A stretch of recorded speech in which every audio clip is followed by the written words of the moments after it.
찾으셨으면 함께 봉독하도록 하겠습니다. 히브리서 10장 35절부터 38절까지입니다. 그러므로 너희 담대함을 버리지 말라. 이것이 큰 상을 얻게 하느니라. 너희에게 인내가 필요함은 너희가 하나님의 뜻을 행한 후에 약속하신 것을 받기 위함이라. 잠시 잠깐 후면 오실 이가 오시리니 지체하지 아니하시리라. 나의 의인은 믿음으로 말미암아 살리라. 또한 뒤로 물러가면 내 마음이 그를 기뻐하지 아니하리라 하셨느니라. 아멘. 오늘 인내의 능력이라는 제목으로 말씀을 주셨습니다. 사실 우리가 많은 능력들, 권능들, 힘을 생각하지만 인내가 능력이라는 것에 대해서는 거의 생각들을 안 합니다. 그런데 우리의 인생과 우리의 신앙 안에서 보십시오. 모든 약한 것과 실패는 인내가 없기 때문입니다. 처지가 좋지 않고 환경이 어려웠다, 좋은 부모를 못 만났다, 아무 변명이 필요 없습니다.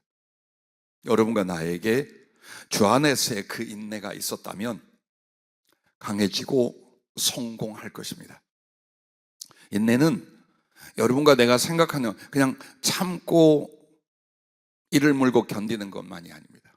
물론 인내는 그 견디는 것이 있습니다. 그러나 하나님을 향하여 순종을 위해, 즉 그 말씀을 이루기 위해, 그리고 끊임없이 주님과 나의 꿈을 위해서 게으르지 않는 것, 낙심하지 않는 것, 마지막까지 노력하고 실행하는 충성, 이것을 인내라고 성령님께서는 정의를 해주셨어요. 예, 그냥 앉아서 내가 뒤로 물러나지 않고 두 다리에 힘을 주고 여기에 서 있어가 아닙니다. 게으르지 말며 낙심치 말며 마지막까지 여러분 어때요? 노력하고 실행해 가는 거예요. 그러면 제일 먼저 여러분과 나에게 인내가 필요한 부분이 무엇이냐? 길을 가는 인내라고 하셨습니다. 여러분은 어느 길을 갑니까? 멀리는 주님께 가는 천국길입니다. 히브리서 10장 37절부터 오늘 39절 말씀 보면 잠시 잠깐 후면 오실 이가 오시리니 지체하지 아니하시리라. 나는 이 말씀을 언제나 내 마음에는 이렇게 적용을 해요. 내가 가든지 주님이 오시든지. 할렐루야. 그렇죠? 내가 만약에 먼저 가면 주님을 만날 것이요, 더디어지면 주님이 오실 것이요. 그래서 여러분과 나에게 지나가는 이 시간과 세월은 결코 낭비나 헛된 것이 아니라 주님께 걸음걸음 가까이 가고 있는 줄로 믿으시길 바랍니다. 그래서 나의 의인은 믿음으로 말미암아 살리라. 또한 뒤로 물러가면 내 마음이 그를 기뻐하지 아니하리라 하셨느니라. 우리는 뒤로 물러가 멸망할 자가 아니요 오직 영혼을 구원함에 이르는 믿음을 가진 자니라. 그 영혼을 구원하는 그리스도 예수 주님을 만나기 위하여 가는 여러분의 천국길, 절대로 낙심하거나 좌로나 우로나 치우치지 마시기 바라고, 가는 발걸음이 가벼우며 여러분이 성령을 의지하여 날개를 달고 날아가실 수 있기를 바랍니다.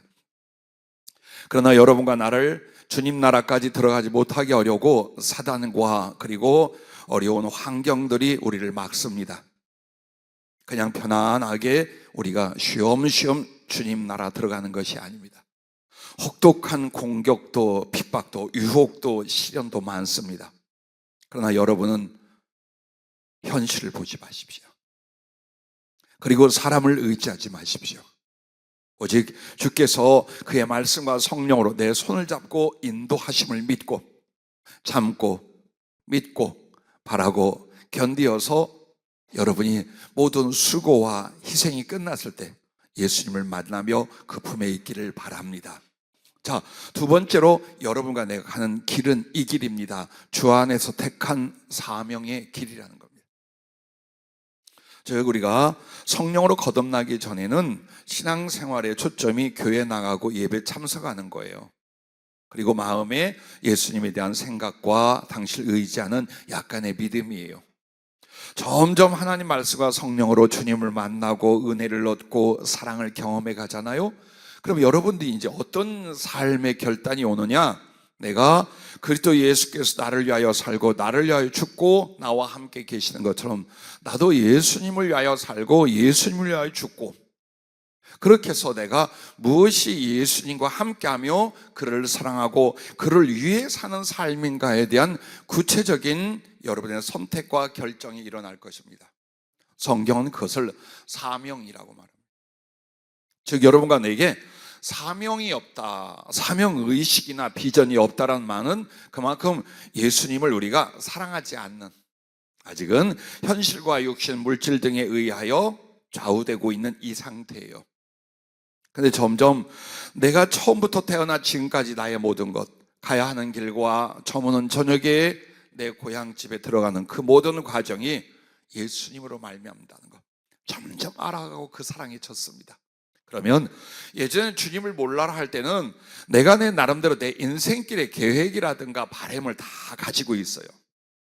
하지만 주님을 만나 그분과의 사랑과 은혜를 얻은 뒤에는 이제 예수님과 함께하는, 그리고 예수님을 위하여 살아가는 나의 삶의 사명이 만들어지더라 이 말이에요.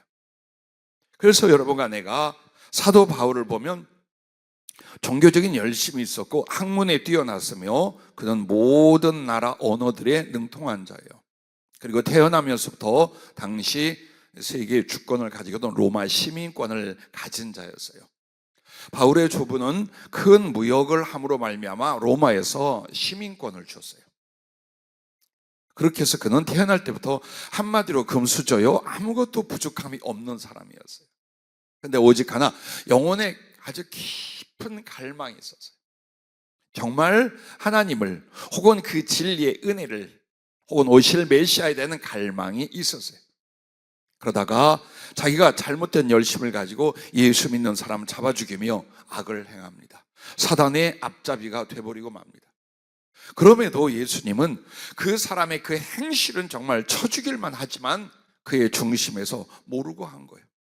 그리고 앞날에 어떻게 주님을 만난 뒤에 진실한 사랑과 충성을, 자기의 목숨을 바쳐 이룰 것인가를 알아요. 하나님의 선택과 그 사랑은 여러분의 중심과 미래를 주님이 알아서 이걸 가지고 사랑을 해요. 누군가를 더 사랑하시며 누군가를 더 도우신 이유가 뭐냐? 그 중심을 보고 그의 미래를 보는 거예요. 이렇게 해서 바울을 성령으로 주님이 만나주시고 은혜를 베풀어 주셨습니다. 진리를 깨닫고 하나님의 긍휼과 사랑을 알고 믿어왔던 그 하나님을 만남으로 말미암아 그는 새로운 인생길, 즉 사명을 갖게 됩니다.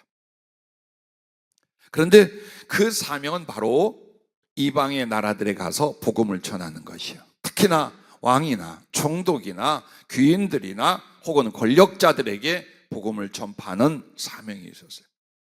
그렇게 해서 그가 소아시아 적 지금의 터키 쪽으로 돌아서, 그리고 그 지중해에서 가기 쉬운 곳이 바로 그리스가 있는 그 반도 쪽이에요. 그리고 그 뒤에가 이탈리아, 시실리아, 이쪽으로 로마, 이렇게 해서 유럽이 연결이 되어 있잖아요.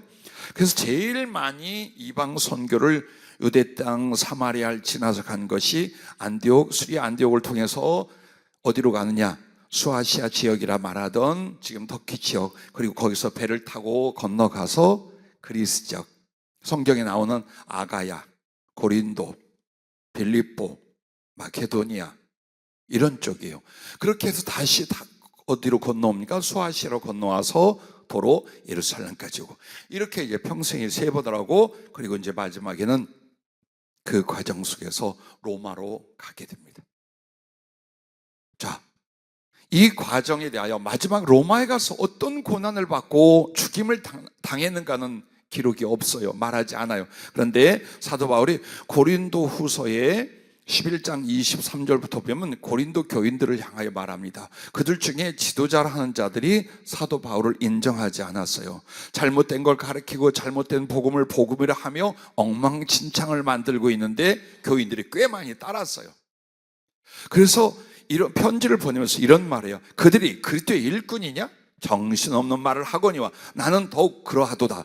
내가 수고를 넘치도록 하고 옥에 갇히기도 더 많이 하고 매도 수없이 맞고 여러분 죽을 뻔하였으니 유대인들에게 40에서 하나 감한 매를 5번 맞았으며 3번 태장으로 맞고 1번 돌로 맞고 3번 파수하고 1주야를 깊은 바다에서 지냈으며 여러 번 여행하면서 강의 위험과 강도의 위험과 동족의 위험과 이방인의 위험과 시내의 위험과 광야의 위험과 바다의 위험과 거짓 형제 중의 위험을 당하고 또 수고하며 애쓰고 여러 번 자지 못하고 줄이며 목마르고 여러 번 굶고 춥고 헐벗었다.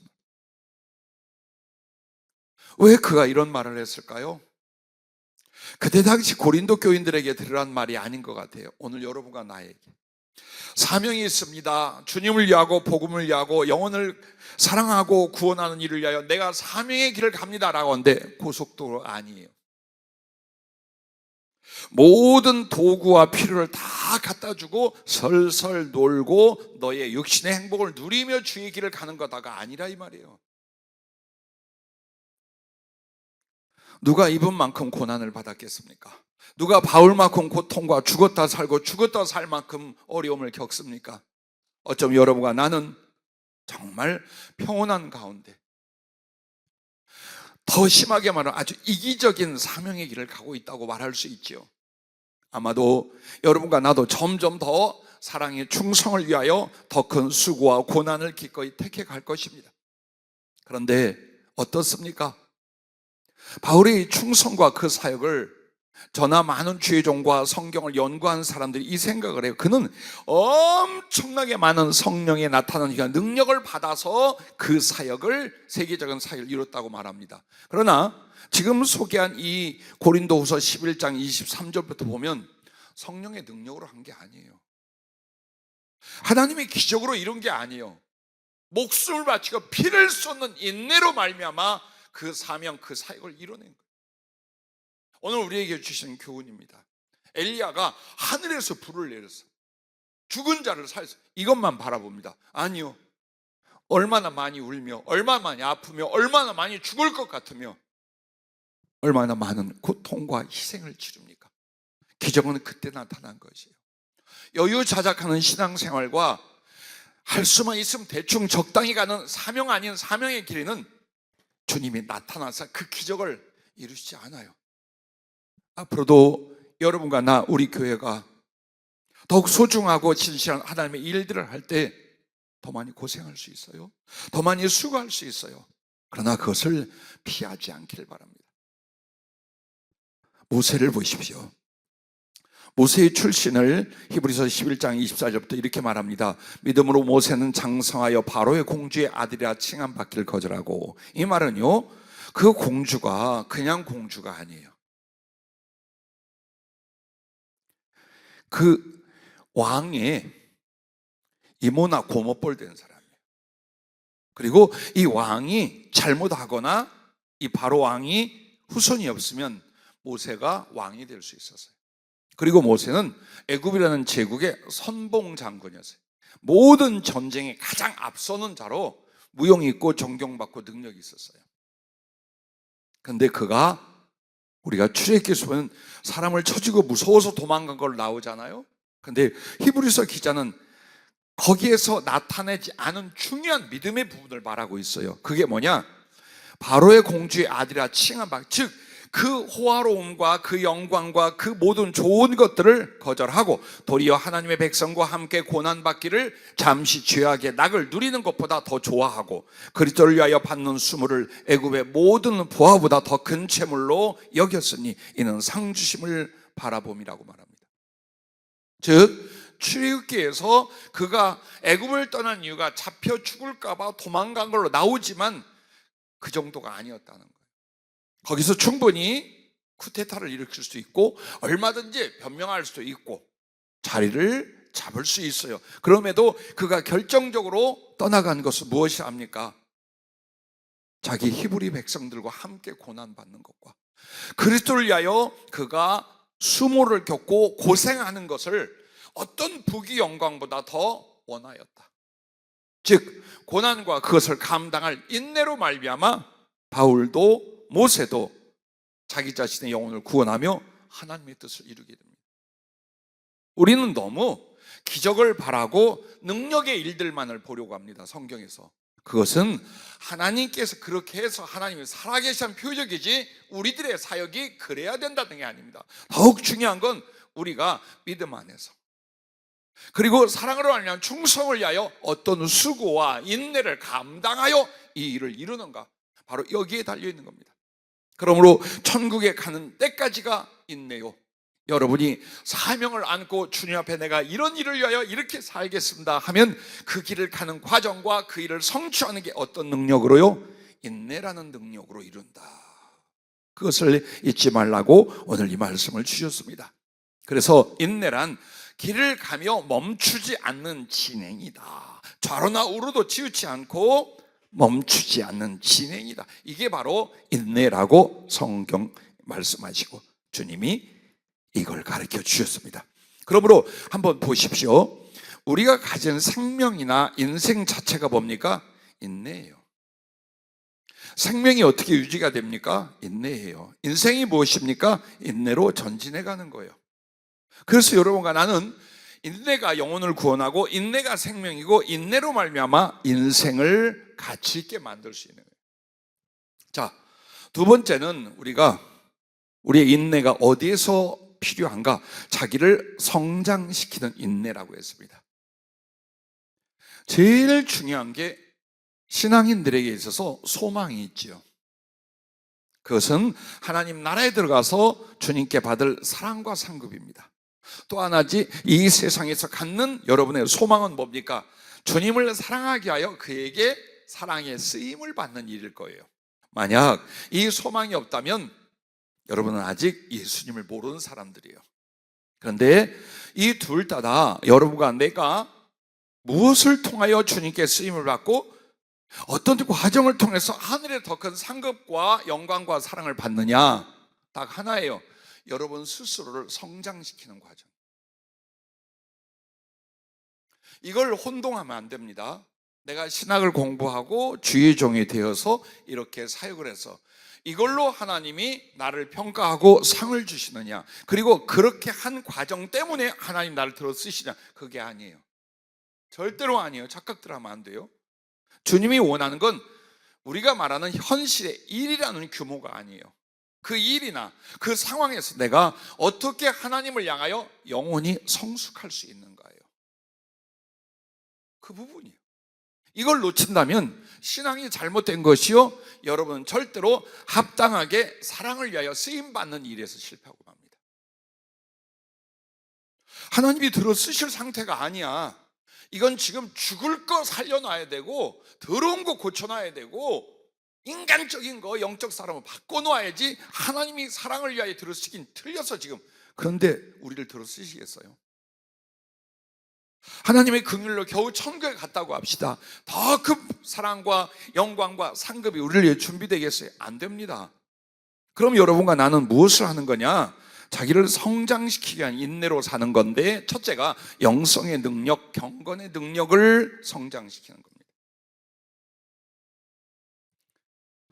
영성이란 말을 여러분이 이해하려면 인간성, 인격성, 그냥 인성이라고 해봐요. 그것과 구별이 되는 거예요.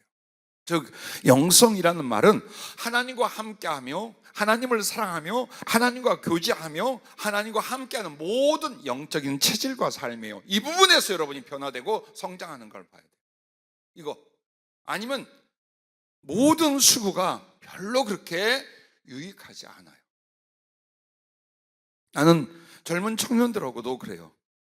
요즘 세대가 많은 나한테 조언을 해주기를, 중간 세대들이나 이런 말이에요. 요즘 젊은이들은 틀려요. 가치관이 틀리고 태도가 다르고. 근데 그 말은요, 절망적이에요.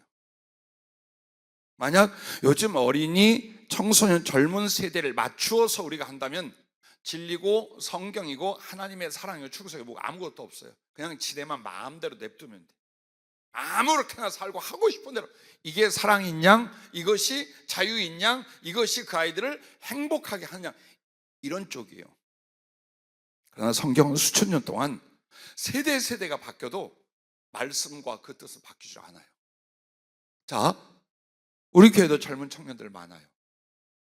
이 아이들이 영성이 없다. 영성에서 자라나지 않는 건 구원을 못 받는다는 말이며 하나님 앞에 어떤 성장과 성숙도 전혀 이루지 못한다는 말이에요. 그 뜻이에요. 그래서 교회를 다니기는 하나 내 마음에 하나님과 하나님을 아는 것과 섬기는 것과 교통하는 것에 대한 사랑과 기쁨이 없다. 육적인 사람이란 뜻이에요. 즉 영성은 없다는 뜻이에요. 그래서 여러분의 그 성장을 시킨 두 가지가 뭐냐면 영성의 능력하고 그 다음에 하나님이 쓰실 실제적인 준비예요. 그게 필요한 거예요.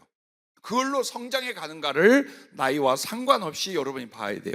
그럼 이 영성의 능력, 경건의 능력이라는 건 제일 중요한 게 말씀이에요. 하나님 말씀. 하나님 말씀을 듣고 깨닫고 적용하고 묵상하고 순종하고 이 과정이에요. 그리고 주님과의 교통을 인하여 혹은 그를 섬겨 기도 생활이에요. 그래서 기도 속에서 주님을 경험하고 사랑을 받고 변화되고 양육되고 하나님의 능력이 임하고 이렇게 해서 말씀과 기도와 종합적인 예배와 그 다음에는 성령이셔요. 성령이 없는 사람, 성령으로 인도되지 않는 사람, 하나님이 얼마나 쓸 것 같아요?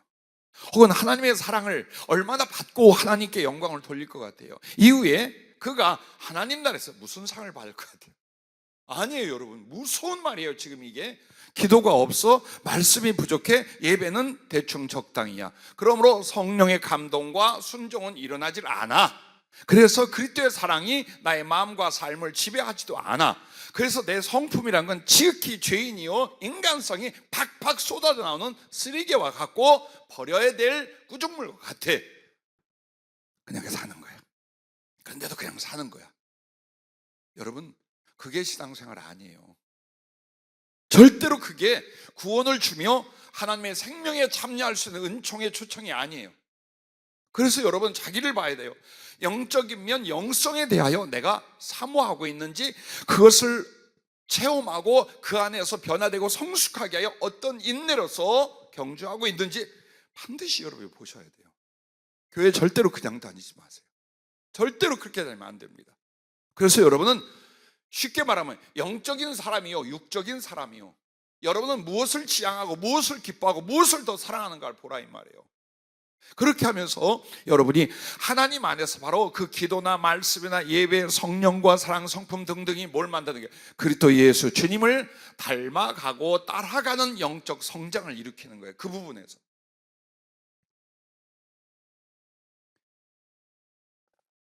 부디 주님의 종들만의 문제가 아니에요.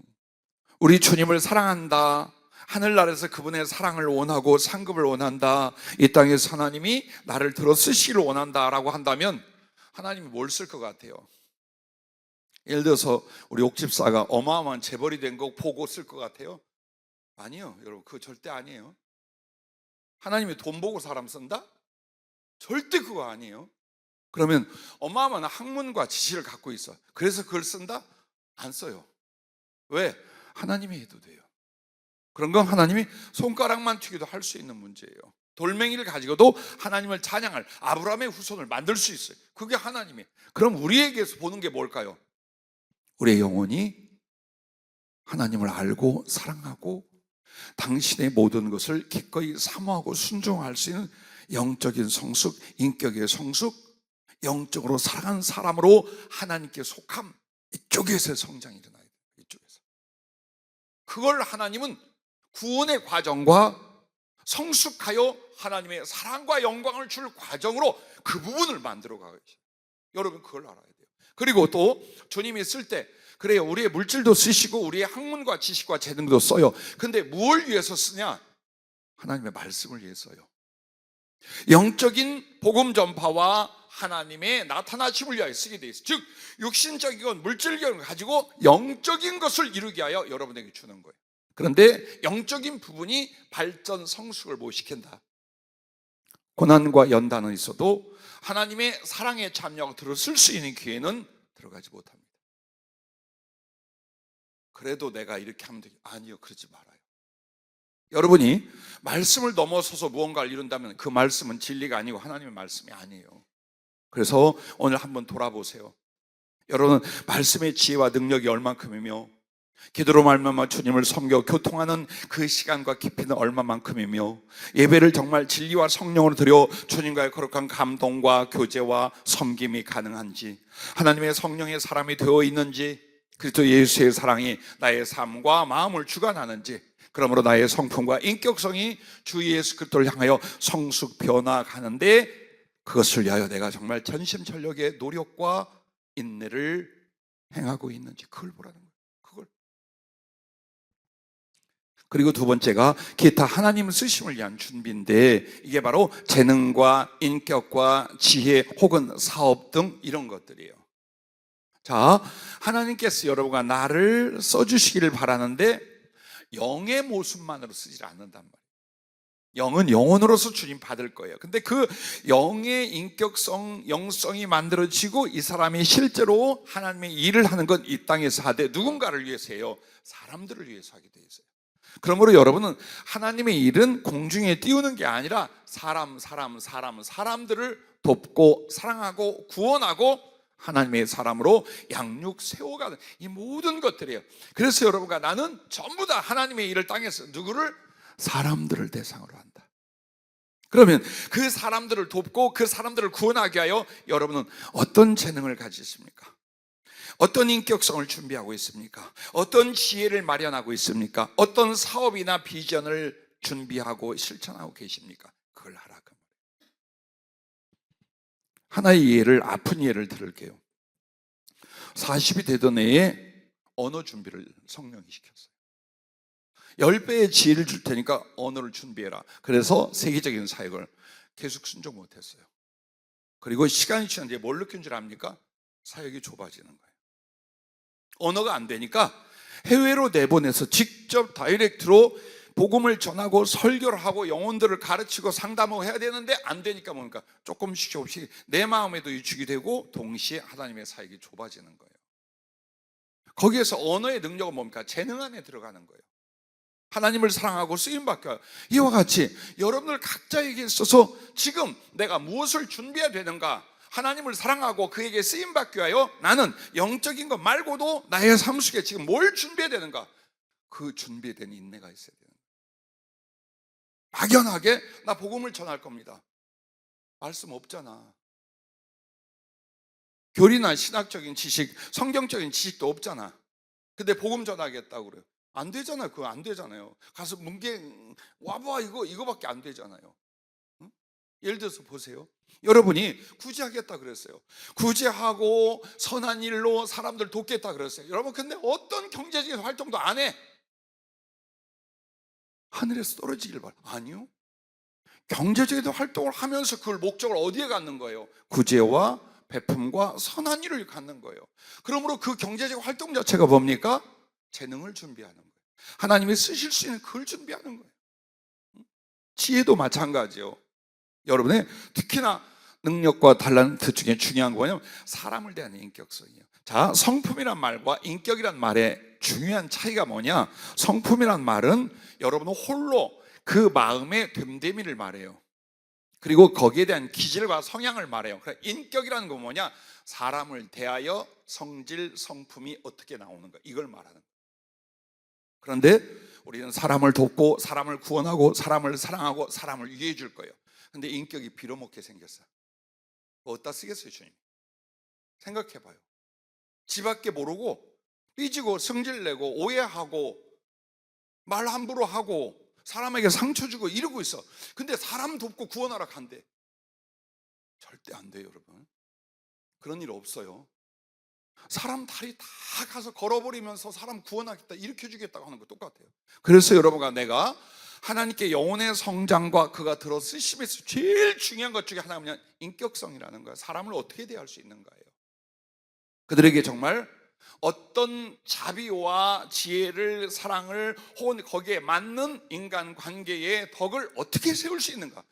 여러분 그걸 해야 돼요. 그 중에 하나가, 제일 장점 중에 하나가 뭔 줄 압니까? 내가 먼저 친절한 거예요. 요즘 아이들 가만 보니까 못해요. 나는 우리 교회 청년들만 이렇게 수줍어하고 어색하고 핑하고 이러는 줄 알았어요. 그랬더니 전 세계 영향이야. 우리 청년 때는 어땠어요? 누구 하나 보면 애고 어른이고 그냥 모여서 이야기 나누고 반가워라 하고 같이 식사도 이렇게 했단 말이에요. 근데 지금 세대는 우리 교회는 너무 점잖은 부모님들 때문에 너무나 점잖은 아이들. 근데 아니 요즘 시대가 그래요. 근데 그게 시대라고 말하지만 예를 들어 사람을 구원하거나 도우러 이 젊은이들을 보내요. 뭐하고 올까요? 손가락 빨다 오는 거야. 돌아서서 말도 못 붙이고 공동체에 들어가지도 못하고 누군가를 자기의 친구로 만들지도 못한단 말이에요. 자, 성격의 차이는 있을 수 있어요. 그러나 얼마나 인간 대 인간으로서의 관계를 맺는 인격성이 큰 능력인가. 여러분은 사람의 마음을 열을 수 있어야 돼요. 그들에게 옳고 유익한 것을 기꺼이 받을 수 있고 나눠줄 수 있어야 돼요. 그리고 우리가 그 사람들에게 모범이 될 수 있어야 돼요. 인격성 안에서. 저거 절대로 안 돼요. 그럼 왜 저 따위 거 저거 소리를 듣느냐?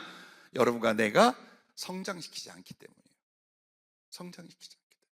그래서 모든 부분에서 재능이든지 학문이든지 지식이든지 지혜이든지 특히 여러분의 경제적인 활동, 사업이나 혹은 영혼을 대하는 인격성에 대해서 여러분이 어때요? 성장시켜야 돼요. 그래서 사람이 참 변함이 없어. 그 소리 잘못하면 잘못된 소리예요.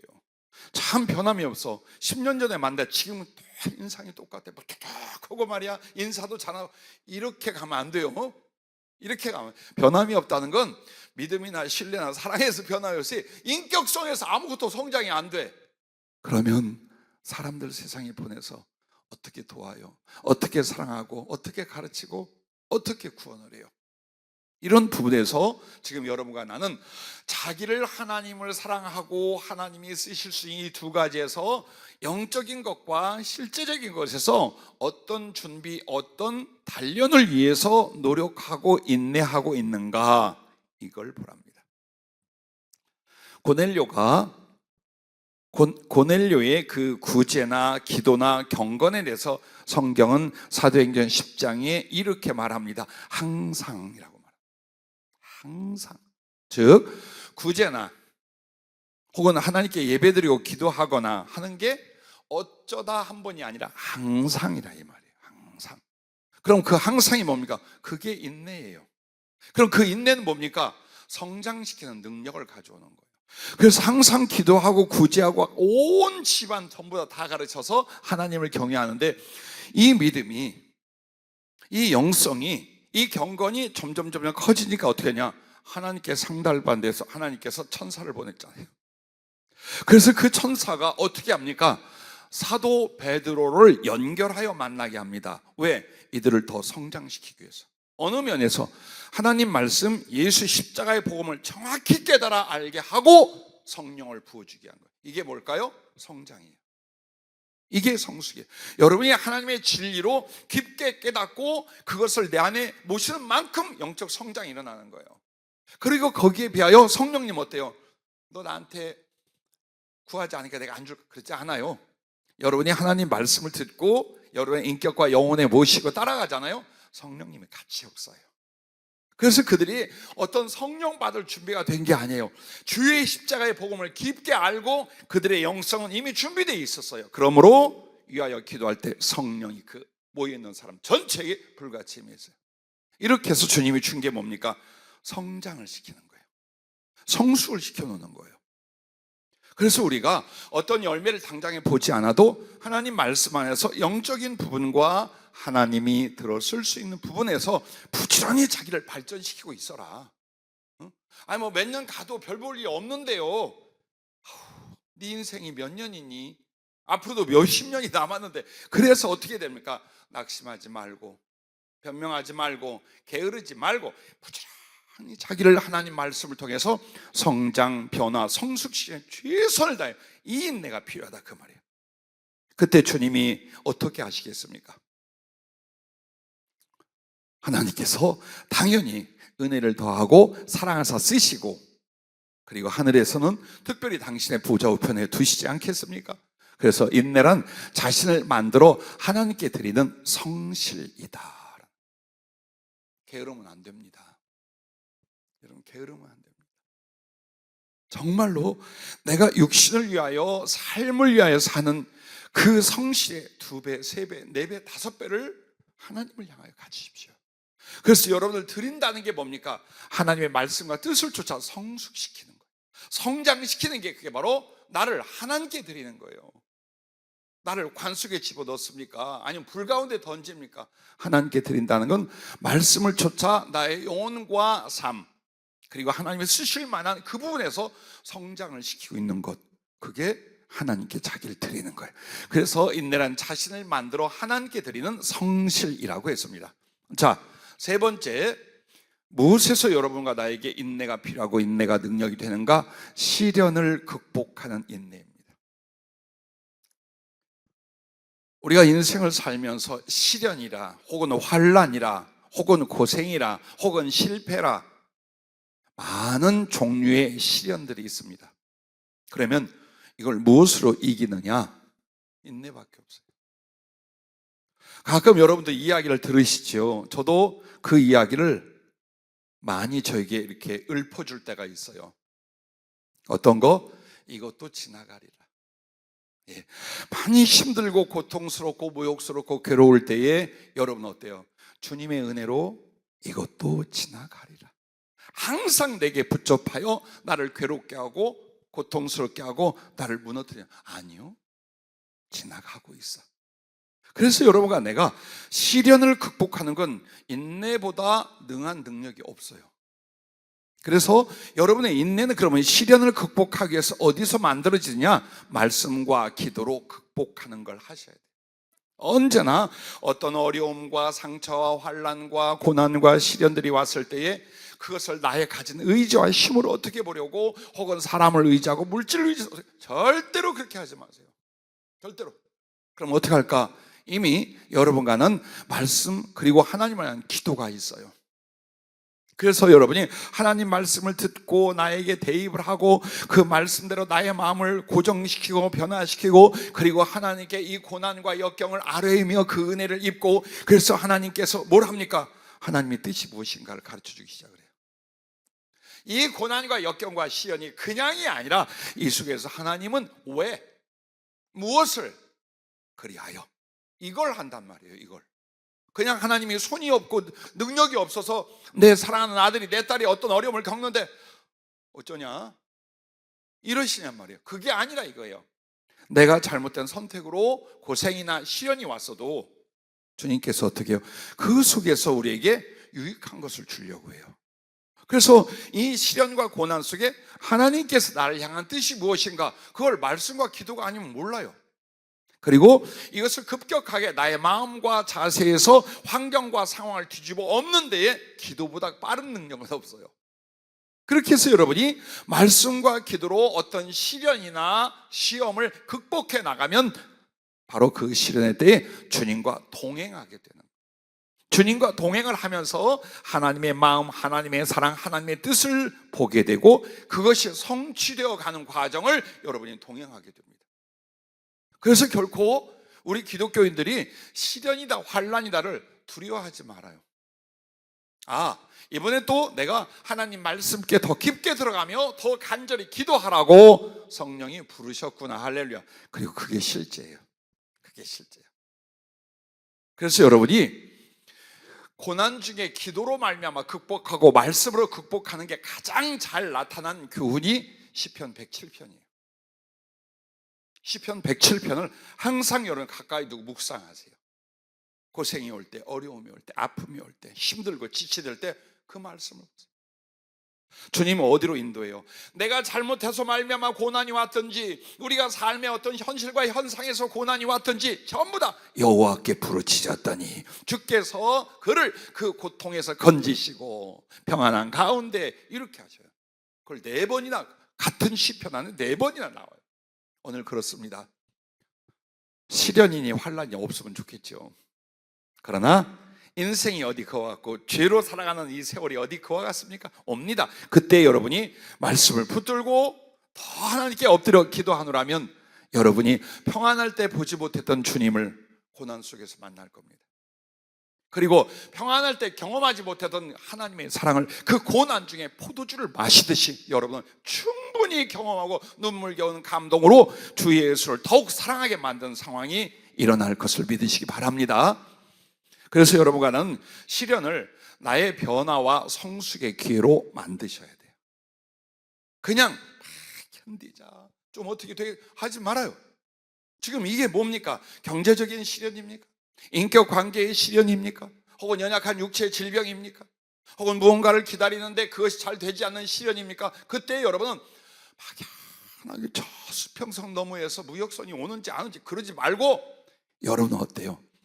그 시련 속에서 내가 하나님 앞에 어떤 변화를 도모할까? 혹은 이런 것들을 충분히 이기고 다스리고 나아가 다른 사람까지 내가 더 도울 수 있고 고난받는 사람들을 위로하고 가르칠 만큼 나 자신을 성숙하게 만드는 기회. 그래서 언제나 여러분이 고생하고 힘들고 어려움을 겪을 때는 위로는 하나님의 은혜를 바라고 앞으로는 그러므로 내가 다른 사람들을 도울 거야. 내가 이 고생과 이 아픔을 겪음으로 똑같은 고난과 상처를 입는 사람들을 내가 충분히 이해하고 그들에게 지혜를 제공하고 그들에게 하나님을 향하여 일어날 수 있게 할 수 있을 거예요. 그 교훈을 만드는 거예요. 그래서 여러분과 나는 인내란 합력하여 선을 이루는 지혜이다, 이 말씀을 기억해야 돼요. 실패야, 상처야, 두려움의 것들이에요. 내가 정말 잘못했어요.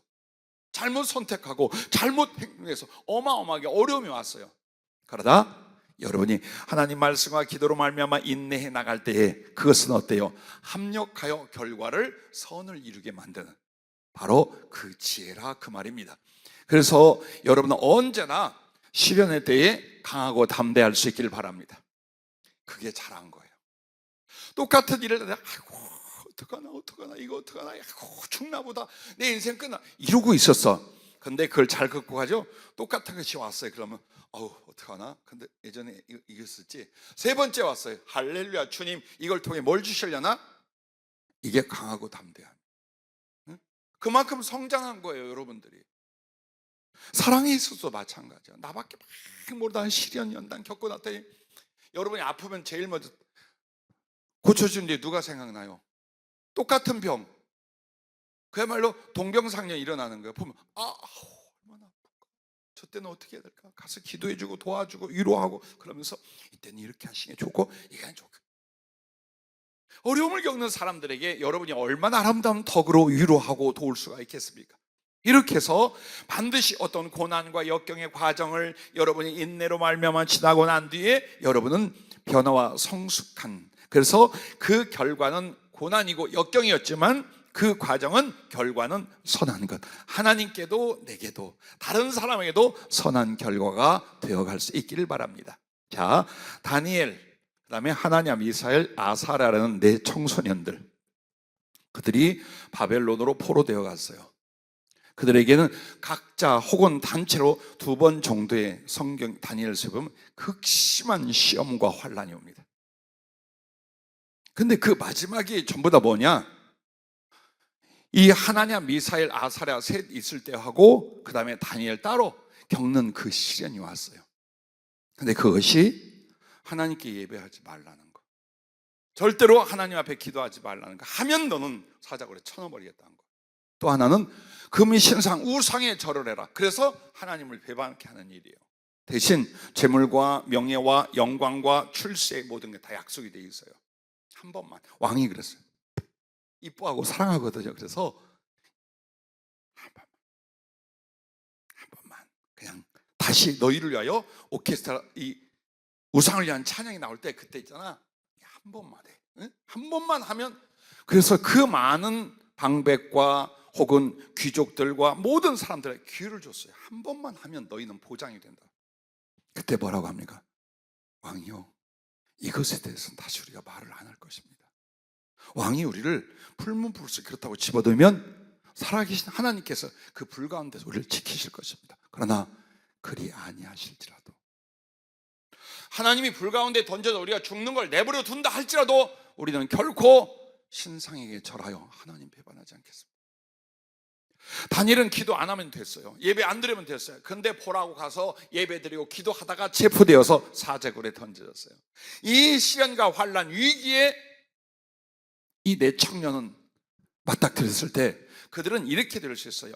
그것을 피하여 시련 앞에 비겁한 배신자가 되느냐, 영원히 하나님께 비겁한 배신자가 될 것이냐, 아니면 생명보다 더 하나님을 사랑하는 충성을 이룰 것이냐, 그 기로에 있었던 거예요.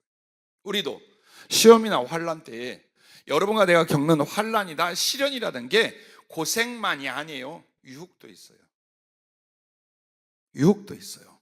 그래서 시련 안에는 힘들고 어려운 환란과 함께 나의 영혼을 하나님으로부터 무너지게 만드는 시험, 유혹도 있다는 거예요. 그래서 여러분이 그걸 이겨나가면서 여러분은 성장하게 되어 있어요. 이 네 청년 어떻게 합니까? 목숨 던졌어요.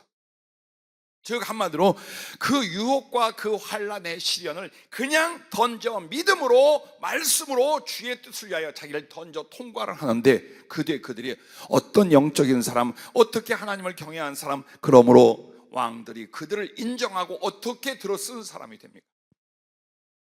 그게 바로 성장과 변화였던 거예요. 자, 여러분과 나에게는 이 시련이라는 게 나를 하나님 앞에 확 자라서 하나님이 어떤 은혜를 줘서 쓸 수 있는 단계로 올라갈 수 있다는 것, 그것을 확신하고 도전하고 충성해 낼 수 있기를 바랍니다. 그래서 그들은 어때요? 아주 저 낮고 깊은 수월에 던져질 뻔했어요. 근데 그 시련을 그들이 어때요? 기도와 믿음, 주님에 대한 사랑과 순종으로 극복하자 그들은 아주 높은 하나님 보좌 위로 올려지기도 했어요.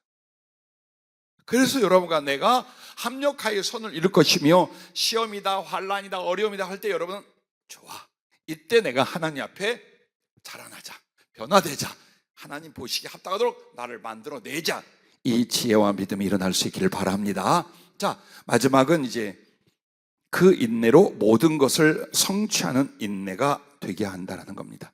이 세 가지 인내, 길을 가는 인내, 자기를 성장시키는 인내, 시련을 극복하는 인내, 이걸 통해서 이제 여러분은 모든 것을 이루고 성취할 수 있는 인내의 능력에 도달하게 된다는 것입니다. 바로 이렇게 여러분이 인내를 할 때 주님을 향한 최고점을 이루게 된답니다. 믿음도, 사랑도, 순종도, 영성도, 당신과의 관계에 있어도 최고 높은 고봉까지 여러분이 올라가게 되는 거예요. 그걸 욕심내셔야 돼요.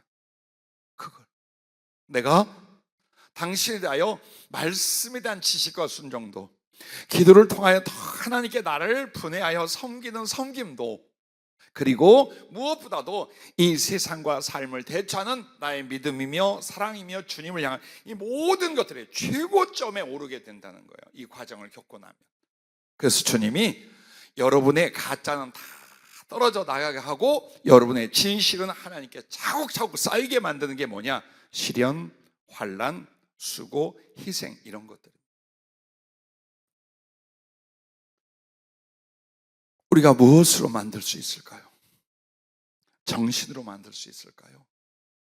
그냥 앉아서 기도로 만들 수 있을까요? 아니라 주님을 향한 내 영혼과 내 존재의 가장 당신이 기뻐할 최고점까지 상승하는 것은 시험과 시련을 하나님의 말씀과 뜻대로 이겨낼 때예요. 그러므로 고통스럽죠? 걱정되죠? 어려움도 있지요? 그러나 가슴에 설레는 희망을 가지십시오. 이 과정을 내가 이렇게 이기고 나면, 이 과정을 이렇게 나를 만들어 가고 나면 그가 어떤 은혜 속에 나를 세울 것인지, 그리고 기도와 주의 말씀이 성취되기까지 이기도록 만드십니다. 이 인내가.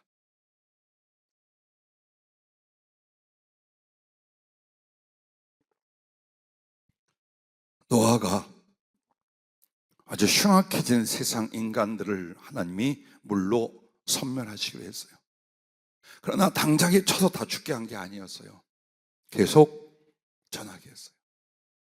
비가 와서 엄청난 홍수가 세상을 다 쓸어버릴 거니까 노아는 사람들 보는 앞에서 그 삼나무, 잣나무라고 나와 있죠. 그 나무로 엄청난 큰 135m 길이의 배를 만듭니다. 그 배를 만드는 동안 노아는 어때요? 계속 경고를 합니다. 하나님께서 이렇게 세상을 칠 거니까 와라, 와서 같이 만들자. 혹은 여기 들어갈 준비를 해라. 하나님께 회개해라. 믿음을 가져 했습니다. 하지만 미친 영감 취급을 했겠죠. 또 방해는 얼마나 많았겠어요. 그 큰 배를 아들들하고 만들어갈 때에 얼만큼의 시간, 얼만큼의 노동력, 얼만큼의 아픔과 상처가 있었겠습니까? 무엇이 필요했던 거예요? 인내가 그걸 이기게 합니다. 그렇게 해서 전해질 동물들과 자기 가족 8명이 들어갔습니다. 그들은 구원을 받았고 그 뒤 하나님께서 자기 백성, 자기 자녀들의 영적인 길이 되고 대를 이어가도록 그렇게 만들었어요. 만약 그게 몇십 년이 걸렸던, 몇 년이 걸렸던 인내하지 못했더라면 그냥 그 홍수와 함께 노아와 그 가족도 침몰되고 사라졌겠죠. 그들을 구원하고 그들이 하나님의 이 큰 일을 이룰 수 있는 게 무엇이었어요? 인내였어요. 그가 주신 말씀, 그 앞에 내 사명이 된 인내로 말미암아 이기고 또 이기게 만듭니다. 자, 인내란 성공의 총체적 능력이다라고 하셨습니다. 즉 한마디로 여러분이 하나님 앞에 꿈을 꾸고 내가 계획하고 기도했고 그래서 이루고자 하는 그 일들을 성공시키는 총체적인 능력이 뭐냐? 인내랍니다. 그러므로 인내를 위하여 여러분과 나는 사랑과 열정이 끊어지지 않게 하랍니다. 왜? 인내는 근육에 있는 게 아니에요. 인내는 심폐기능에 있는 게 아니에요. 운동선수는 거기에 있어요. 그러나 제가 10년 이상 선수 생활을 하면서 그만둔 친구들이 많아요. 운동하다. 그러면 그 친구들이 육체적으로 너무 힘이 들어 그만두냐? 아니요. 정신적으로 패배하는 거예요. 정신적으로. 마음에서 지잖아요. 몸이 못 따라가요. 근데 마음이 이기잖아요. 몸이 따라갑니다. 굉장히 중요한 건 여러분이 주 안에서 진리 위에 세워진 성령께 잡힌 정신력이에요. 그걸 만들어 가셔야 돼요. 그렇다면 내 몸이면 나의 삶이란 것 같아요. 따라가게 돼 있어요. 그래서 여러분이 여러분의 정신, 여러분의 심령에 인내심이 있고 능력이 있다. 그러기 위해서 여러분과 나는 어떻게 되느냐? 끊임없이 주님과의 거룩한 말씀과 기도, 성령 안에 사랑과 그 열정, 열심이 계속 타올라야 돼요. 그렇다면 아무것도 없는 곳에서, 정말 황량하고 버려진 곳에서, 혹은 핍박과 죽음의 자리에서 여러분 어때요? 하나님의 뜻을 이루는 인내를 여러분 즐기고 있을 것입니다. 여러분은 힘들고 지겨 이거 며칠도 못 가요. 근데 막 근육이 끊어지려 하고 가슴에서 피가 터지려 하는데, 근데 이걸 내가 이 달리기를 해서 이만큼의 결과를 가져오고 이만큼 체력고 그러잖아요. 도파민이 확 나오면서요 능히 그 고통을 즐기게 됩니다. 아, 미쳤어. 저렇게 왜 운동하는 거야? 즐기고 있는 거예요. 근데 운동을 안 하는 사람이 볼 때는 아이 세상에, 아 죽으려고 작정했지. 머리에 총 맞았나? 내가 들은 소리예요. 여름 떼학볕에 청년들하고 공을 차고 있는데 지나가는 사람들 딱 한마디요. 내가 이제 그 또래 청년들인 줄 알고, 쟤 누구야? 쟤네 아버지 누구냐? 쟤 머리에 총 맞은 것 같아.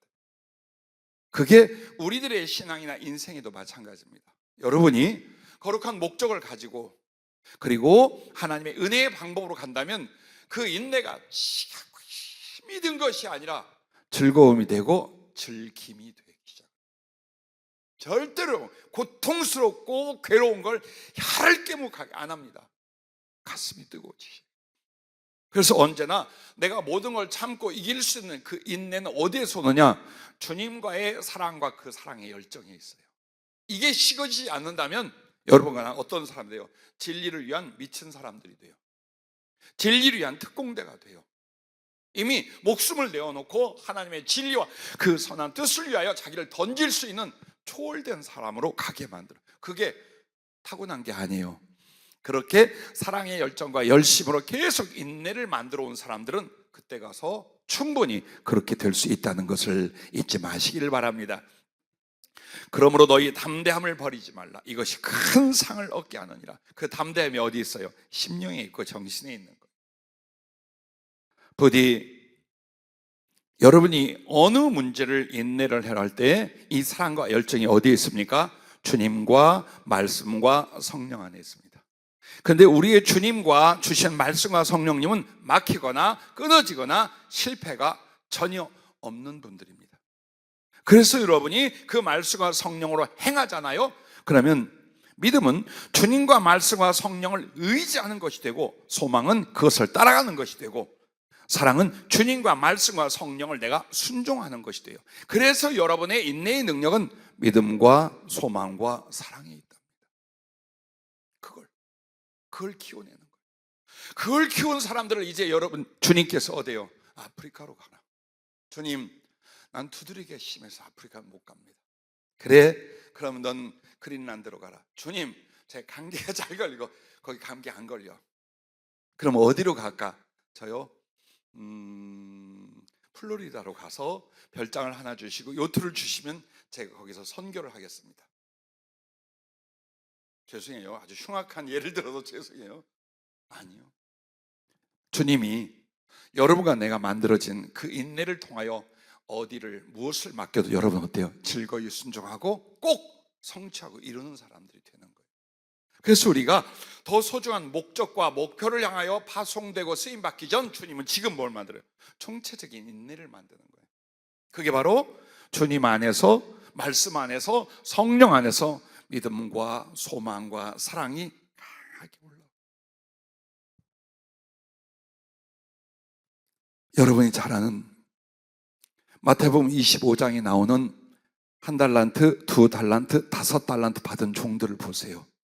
그들에게 뭐라고 말씀하느냐?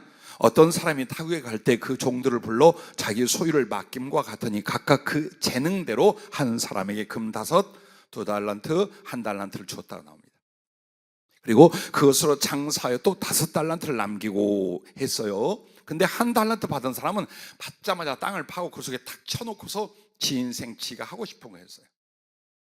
그러면 주인이 볼 때 이 달란트를 맡길 때 재능이 뭐였을까요? 재능이 뭐였을까요? 인내로 성실히 이룰 수 있는 능력을 본 거예요. 그게 재능이었어요. 자, 돈을 줘서 장사하고 남길 수 있는데 뭘로 해요? 인내 성실로 하는 거예요. 그래서 이 친구가 충분히 그 성실함으로 인내할 수 있는 사람이면 내가 더 주고 라고 한 거예요. 그리고 그것을 장사하여 2배로 남긴 건 뭡니까? 인내로 한 거예요. 인내로 한 거예요. 그거는. 그럼 1달란트 받은 종에게 실패 이유가 뭡니까? 인내가 없는 거예요. 그냥 내 마음대로, 내 감정대로, 내 기분대로, 내 판단대로 하지, 참고 견디고 쓰고, 나 이거 못하겠어. 어때요? 간단하죠? 이 달란트 받은 종들의 비유에 성패가 바로 인내할 수 있는 사람이냐, 인내 밥 말아먹은 사람이냐, 여기 있다는. 그래서 오늘 여러분과 내가 하나님이 나를 더 값지게 쓰시고 내가 하나님께 더 많은 은혜를 받고 그래서 하나님 앞에 구체적인 목적의 일들을 하고 여기에 있어서 지금 주님이 우리를 몰고 가시며 훈련하시며 은혜 주시는 방향이 뭔가? 바로 성실한 인내인 거예요. 그렇게 된다면 그 인내를 보고 더 달란트를 주실 것이며 여러분은 그 달란트를 가지고 인내의 성실로 말미암아 주인 보시기에 갑절로 남기는 사람이 될 줄로 믿습니다. 말씀 서두에 이야기 드렸죠. 모든 약함과 실패는 인내가 없기 때문이에요. 그래서 인내는 그냥 참고 견디는 것만이 아니라 순종을 위해 끊임없이 꿈을 위해 게으르지 아니하며 낙심하지 아니하고 마지막까지 노력하고 실행하는 충성이다. 기도하겠습니다.